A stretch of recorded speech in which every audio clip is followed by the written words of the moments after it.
We start the story with our protagonist, Akai, looking at his best friend hugging a girl. His friend is Aida, and lately, she has become crazy popular at school. She slowly walks up to him with a blank expression and stops close to him, but then she leans in a little and softly suggests they head home together. Akai yells at her for casually hugging the girl he kind of likes, but Aida tells him that she turned her down. Akai is surprised when he hears this, but then he asks why she was hugging the girl if she had turned her down. Aida replies him that he'll understand it one day when he becomes popular. Akai happily calls her lucky since she's tall, athletic, smart, and has high confidence. Before he used to be taller than her, and somehow she outgrew him like a Pokemon evolution. She even got the nickname Mr. Prince and became really popular at school. Akai says he wants to become popular with the hot girls too, and Aida suggests they practice it, but she adds that it might be a little different for boys. She then pins him against the vending machine and asks for his answer. Akai quickly pushes her hand off because his heart racing from the sudden closeness, and then the two of them finally head home together. At home, Akai told her that maybe he was not popular because people thought he only followed her around like a lost puppy. She then pops a candy into her mouth and hands him the wrapper. When he throws it in the trash, she smiles and says this is why everyone thinks he's basically her personal servant. Akai feels embarrassed when he hears this, but when she opens the window, he sits in his chair and asks her how he can become popular. She says she's not trying to be popular, but suggests that he try paying attention to small changes, and then she asks if he has noticed anything different about her. Akai scratches his chin and replies that he has no idea, since they're always together. She then asks what type of hot girls he likes, and our boy smiles and says he's into girls with massive milk tankers. While Akai is happily daydreaming about the tankers, she unzips her jacket and reveals her massive milk bazookas, making our boy's eyes go wide. Damn, I think that jacket was committing war crimes by keeping those weapons of mass destruction under wraps. She tells him he never noticed how much her milk storage has leveled up. Akai freezes when he hears this, tries to act clueless, and thought that maybe she's talking about her height, so he tells her she's quite tall. But she got close and leaned to him, and our boy blushily looks straight into her pillow's eyes, and she tells him she's talking about her milky airbags. Akai panics and steps back from her and asks her what kind of practice is this. She calmly tells him he first needs to get used to girls if he wants to become popular. At that moment, she tells him to hug her, and Akai is stunned when he hears this. He whinily says that hugging could be lewd, but she tells him that hugging isn't lewd at all. It's just a form of greeting for popular people. Akai is shocked to hear this and reveals that he won't hug her since her massive mods are like kryptonite to his little joystick. Aida doesn't care and suddenly hugs him. Our boy almost has a heart attack, and she asks why he looks worried since they've been doing this for a long time, but he explains that things are different now. She suddenly starts squishing him and her massive milk bazookas rub against him with friction, so intense it could spark a fire. She asks if he's really treating her differently just because her chesticles have gotten bigger. However, she lets go of her hand, but Akai finally manned up and reaches out his hands and hugs her back, despite his racing heart. After this, Aida tells him that's enough and steps back, but then she asks if he has gotten used to it. Our boy let out a sigh of relief and told her that if this had kept going, he would have turned into a wild beast and shot out his yogurt bullets everywhere. Aida tells him to calm down and says that's it for today, and she'll be heading home. Once she steps outside the room, Aida lets out a sigh of relief and starts blushing. At the same time, Akai also feels relieved, but then realizes that she said for today. He starts panicking since if this were to continue, he won't know how long will he be able to cage his third leg, so he decides to tell her next time they won't be doing it anymore. Suddenly, Aida opens the door, which surprises him, and asks if he wants to continue their practice tomorrow. Our boy's eyes lock onto her double-decker pillows, and his brain hits the replay button on that soft, chesty rub he felt earlier.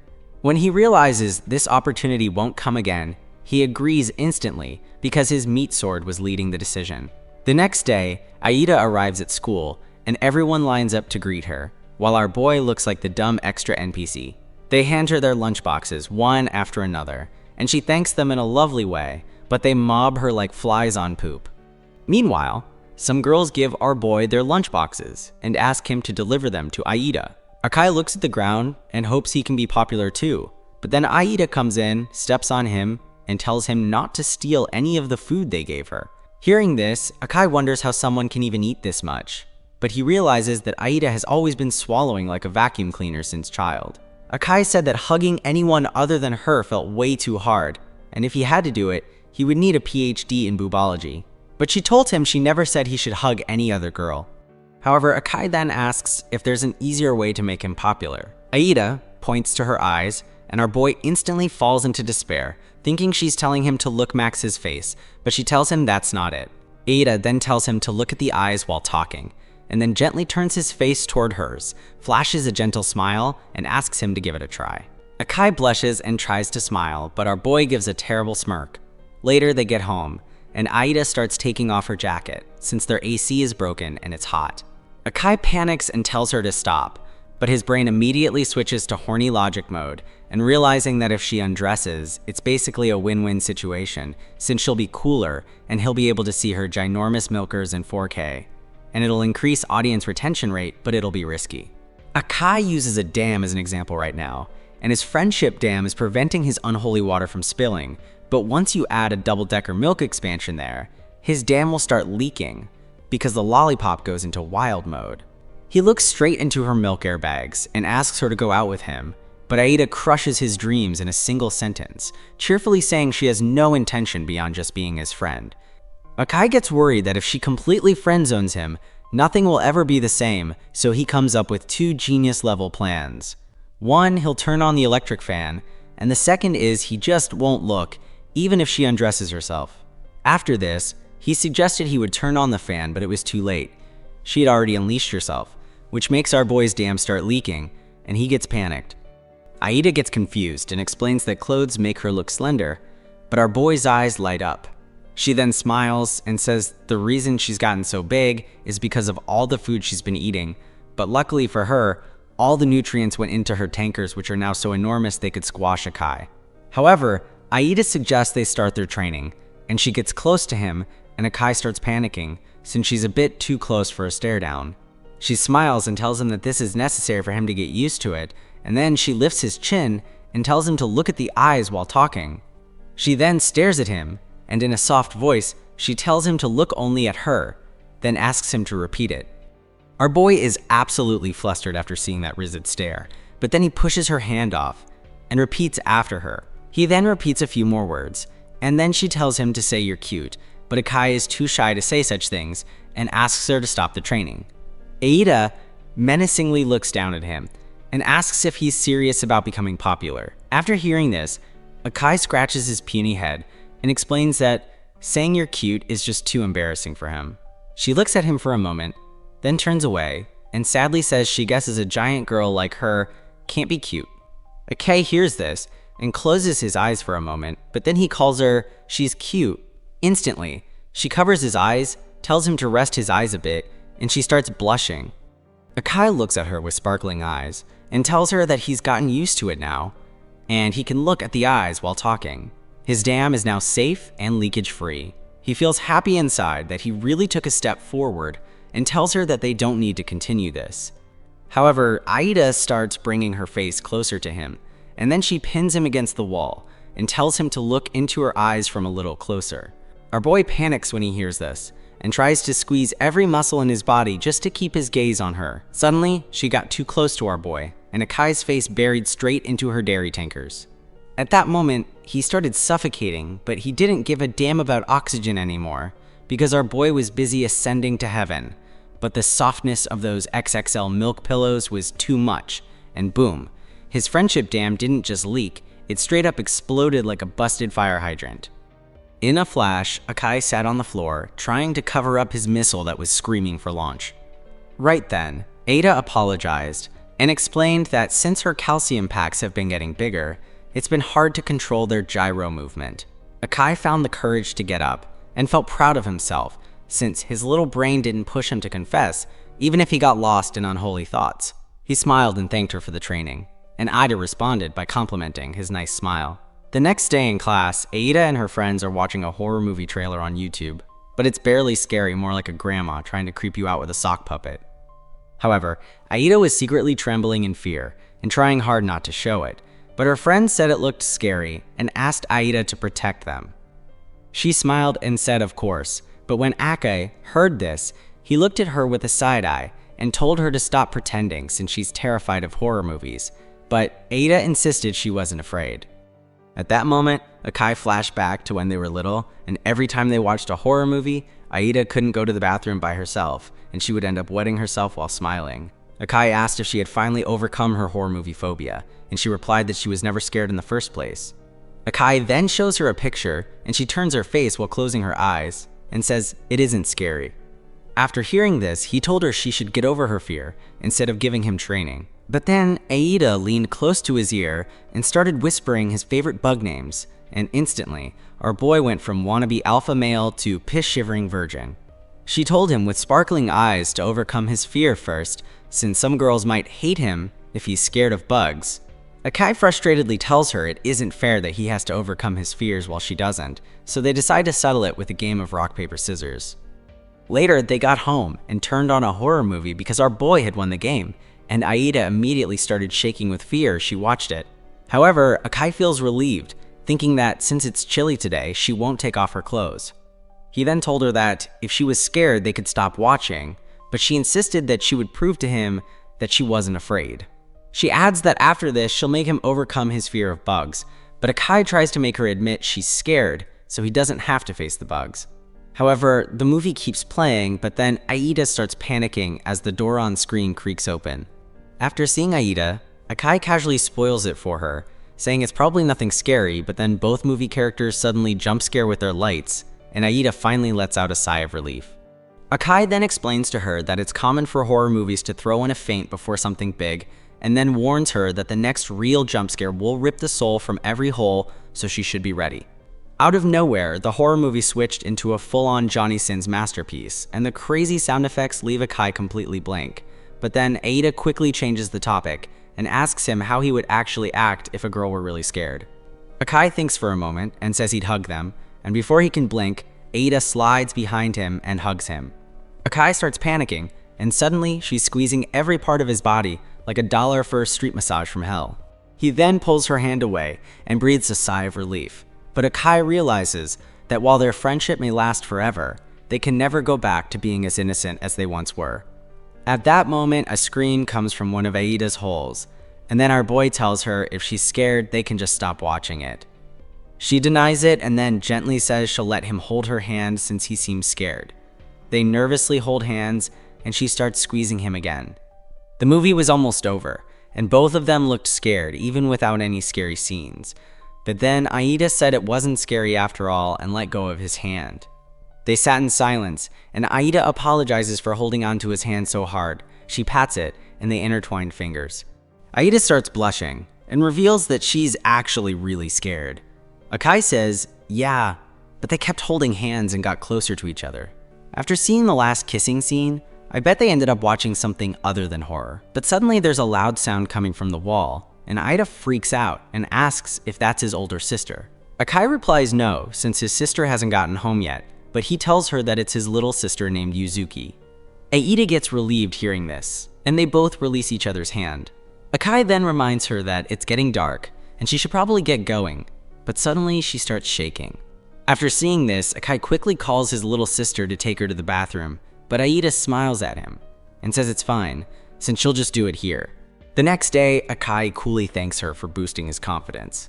Aida then tells him today he'll have to call girls by their first name, not hey, you, or listen, since that's exactly how creeps hit on hookers in dark alleys. Hearing this, Akai says he kind of feels the same, and then she smiles and tells him to do it. After this, Akai took a deep breath and calls her Aida-san, which is her last name. Akai then explains that there are also some couples that call each other by their last name, so it's fine. But Aida points at him and accuses him of not saying their first name because he'll feel embarrassed. But Akai thinks to himself that's not the case, since he's just not used to it, so he comes up with the idea and asks her to demonstrate by calling him by his first name. When she hears this, Aida smiles and calls him Akai-kun, which is still his last name, but then she blushes and softly calls him Rui. Hearing this, Akai starts blushing and Aida starts celebrating, since her plan is always a success in the end. At that moment, Akai asks her what plan she's talking about, but she brushes it off and tells him to call her by her first name. But Akai can't bring himself to do it because his stupid brain insists on groping her juicy assets first. After reaching home, they rest for a moment. Then Aida comes over to him, gently pats his shoulder, and suggests that she'll create a fun situation where it's easier for him to call girls by their first names. Akai's dam is still very much under construction, but then she tells him to focus on her voice, and she whispers his name in his ear. The moment Akai heard this, and he looks like if he hears this a few more times, he'll absolutely bust out millions of his children in his pants, and NASA would have to classify his crotch as a new galaxy. He tells her he'll end up falling for her if she continues doing this. When she hears this, Aida gets shocked and continues saying his name over and over again. Akai then tells her to stop making fun of him, but she replied that she was always serious. Right after that, she tells him to close his eyes again and starts making wave noises. Aida then tells him to imagine coming to the beach with his hot girlfriend. Akai explains that since he's hearing her voice, then the only person that comes to mind is her. She responds saying it's fine, and asks him to imagine his girlfriend in a swimsuit. At this point, our boy's creative mind starts coming into play, and he happily imagines Aida in a swimsuit for us. And oh man, those are some high-powered milk reactors ready to melt Antarctica. Aida then asks what is he going to say to his girlfriend, and he says, "You're cute." But Aida says that isn't enough, and our boy imagines her face and starts showering her with more compliments. After this, Aida explains to him that his girlfriend is now waving at him, and he should call out to her by her name. For a moment, Akai almost says her first name, but he backed down and calls her Aida again. Immediately after, she leans into him and gets close to his ear and clicks her tongue, which makes Akai panic. Aida explains to him that being embarrassed will not make him popular, since he needs confidence. After hearing this, Akai replies her that if he calls her by her first name, he'll feel like their relationship is gonna change. When she hears this, Aida starts blushing and looks away.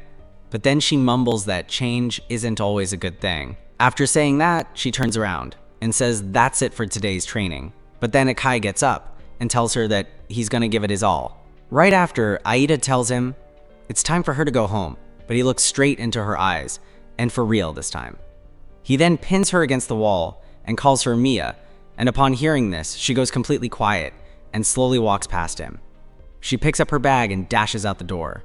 Akai starts panicking, thinking he did something wrong. Later during dinner, Akai remembers calling Mia. He gets embarrassed and started munching on his food like he just got released from a deserted island. Meanwhile, at Aida's home, she ate less than usual, and her parents asks if everything is okay, but she says it's fine and went into her room. She lies down and looks at her note that she used to make Akai call her by her first name. She tries calming herself, but thinking back to Akai calling her by her first name made her blush real hard. She turned bright red and started hugging her teddy bear tightly. The next day at school, Aida suggested him he spice up his chats with a little unholy flavor to make them juicier, and promised to teach him during training, while Akai wondered how she could act so normal after bolting like a scared cat yesterday. During break, Akai overhears Aida and her friends talking about some unholy stuff. He tries to bolt before his body betrays him, but then they bring up a topic so juicy he can't resist, and decides to stick around a little longer. Aida's friend Momoka says that if you put a lightsaber inside the milk tanker's hole, it feels really good. It's like sending your soul straight to ecstasy jail, which makes everyone around her drop their jaws, and even my audience would too. However, Momoka explains that she saw it in one of Oni-chan's books, and hearing this, Aida smiles and says there's no way it would fit. Suddenly Rurogawa appears, as she's from the Morals Committee and she heard everything they were talking about. Students call her the Ice Wall, since she's crushed the hopes, dreams, and erections of hundreds of desperate guys who tried to win her over. She stares at them, and Momoka and Kurosu quickly run off. Rurogawa walks up to Aida's desk and warns that if this continues, she'll be held back a year. When he hears this, Akai gets confused, since she had happily said she got perfect on her tests, but she reveals that by perfect, she meant perfect zeros. Rurogawa looks at Akai and tells him that she has heard they study together after class, but she doesn't believe that's the case, so she says she'll come along to watch over them. Later at home, Akai checks Aida's test papers and bluntly tells her to get her grades up, not her flirting skills. Rurogawa points out that if Aida really put effort into passing these tests, she could get 90% of them right, since they are mostly review questions. She then asks if she is doing something improper stuff, other than studying, and Aida denies it, saying she's been studying her heart out. She even tries some rookie-level riz to distract Rurogawa, but Rurogawa slaps her hand away and coldly tells her not to touch her. Akai then finds out that the two actually went to the same middle school together, but they weren't in the same class, so he doesn't think they're close. Rurogawa then asks Akai if the two of them have been really studying. Hearing this, our boy suddenly flashes back to what they actually did, and is traumatized, because the only thing they were studying was the chestology masterclass. They sit down to show Rurogawa what they usually do, but she immediately gives Akai the death stare, and asks if he's doing anything unholy stuff. Akai quickly denies it, saying they're just friends, but suddenly he felt something touching him, and Aida apologizes, saying her legs are pretty long. After this, Akai happily says it's time to study for 4 whole hours like they always do, but Rurogawa doesn't believe him, since there's no way someone like Aida could actually sit still and study for that long. Akai tries to defend her like he was some loyal dog, but she keeps tickling his thigh with her feet under the desks. When Aida keeps giggling, but then Akai tickles her feet, and she starts blushing, and calls him out for touching her down there. Akai panics when he hears this, and blurts out that it was just her feet. Rurogawa hits him with the coldest death stare, and says he's nothing but an untrustworthy horny creature running on pure sword energy instead of logic. Akai thinks to himself that she's spitting facts. She then suggests she manage Aida's studies from now on, but Akai does not allow this, and explains that he's been studying with her since grade school, and knows how to teach her. After all, he ranks first in the class. But Rurogawa does not care, and tells him that she despises him. When he hears this, Akai gets confused and realizes that it's because he tried to flaunt his ranking. That's why she despises him. At that moment, Aida interrupts and gently tells them to stop fighting over her. She then throws out a riz line with some over-the-top acting, and goes in for a hug with Rurogawa, but Akai warns her not to fall for it. When she hugs her tightly, she starts blushing and tells her to let go, but Aida starts flirting and tells her she should be more honest with herself. She looks at her and tells her not to spend time with anyone else, and also complaining that Aida is always spending time with Akai. Aida then apologizes and gives her a pinky promise that she'll study properly, and she calls Rurogawa her best friend. After Rurogawa leaves, they start studying, and Akai is surprised that she is studying. Then Aida explains it's because she had already promised Rurogawa. He then teases her for calling Rurogawa her best friend, and asks her what rank is he on her friends lists. She replies that she doesn't even consider him a friend, but then she calls Akai by his first name and asks him to say her name, not like a friend, but like he's calling out to a girl he really likes. Akai starts blushing and keeps calling her name in his head, but then Aida throws shade, saying he'll never call her by her first name again since she ghosted yesterday, but then Akai calls her Mia. After this, the two of them agree to call each other by their first name when it's just the two of them, but then she drops an eraser, and both get up at the same time to pick it up. However, they slip and somehow end up in a position every guy secretly wishes for in his lonely life. Suddenly, Rurogawa walks in after hearing a loud noise and sees Akai on top of Aida. She freaks out and accuses them of doing something dirty stuff while she was gone. Akai quickly denies it, but their position doesn't exactly look convincing. The next day, Akai is happy because the weather is nice, but Aida stares at him since she is suspicious of his looks. When Akai walks past her, she suddenly grabs him from behind. She smiles at him and asks if he can take off his shoes. When she checks, she finds out this clown has stuffed 3 insoles into one shoe, but Akai tries to act innocent, pretending he has no idea who put them. Aida tells him to stop making excuses and says people don't even care about height, but this was the biggest lie to our boy. Because deep down, he knew girls filter dudes by centimeters, so he stubbornly insisted that he actually cared. While walking, Aida says today's training is all about guessing, but Akai instantly folds, saying he isn't good at it. She then trolled him with 164 centimeters, and our boy laughed, claiming 169 centimeters is the truth, since rounding makes it 170 centimeters. Bro really tried to use math to patch his genetics. Aida then says fine, she'll drag his ass to the infirmary and measure him for real. Later at school, she actually takes him running to measure it, but before she can, the whole crowd suddenly swarms around Rurogawa after someone stops her. Aida slides up to her like a ghost to protect her, then suddenly lifts her like a princess, showing off in front of everyone. Our boy panics and runs off to find a teacher to break up the crowd, while Rurogawa feels utterly embarrassed as the entire school stares. Aida finally puts her down, and Rurogawa blushes harder than Wi-Fi router lights at night, but then she softly says thanks. By the time Akai shows up with the teacher, the drama's already over, but he still thanks his teacher. When he walked up to them, he prayed Rurogawa hadn't stored the footage of his unholy favorite position in her mind from yesterday. But the moment she saw him, she was reminded of it and slammed her hand against the wall. She got so mad that he freaked out and rushed to the infirmary. On the way, our boy gives her flashes back to how he lifted her up in his arms when they were children, but she says she doesn't remember. In the infirmary, Akai desperately tries to fluff up his hair to look taller, but Aida slams the headbar down so hard it's basically assault. When he finds out his height is 165 centimeters, he's over the moon and already feels more popular, but Aida keeps pressing the bar to make him 164 centimeters because she just assumes he's short. Akai then asked her how tall she was, and she says 179 centimeters. Our boy fires back that his bedroom door is 180 centimeters, and yet she still had to bend down to pass through it. Aida ignores his words and asks him to guess how she is feeling right now. Akai began to use his last brain cell, overthinking every wild possibility, whether she actually liked him or maybe she was just hungry. He then romantically asked if he could lift her like a princess. Aida was a little shocked when she heard this, but then she blushingly told him she wanted something spicier, though they should try it as practice. She teased him that lifting her was impossible since she'd grown taller, but our boy replied that size does not matter. She then said with sparkling eyes that if he wanted to become popular, he'd better do it. Our boy quickly took position and lifted her in his arms, but Akai was shaking. Aida teased him for making a funny face, but then their eyes met, and Aida hugged him tightly. At that moment, our boy's nose got assaulted by her amazing scent, his legs turning to jelly, and his little joystick started banging on his zipper like, "Please open the gate."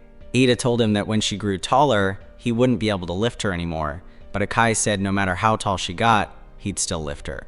Aida blushed when she heard those words, but someone suddenly appeared at the door. They quickly separated, and Rurogawa entered, thanking him for calling the teacher earlier. Seeing their behavior, she asked if they'd been running a secret OnlyFans behind her back, but they quickly denied it. Later at home, Aida told him no more hugging or carrying her, saying she's way too heavy and big now, basically calling herself a full-grown cow.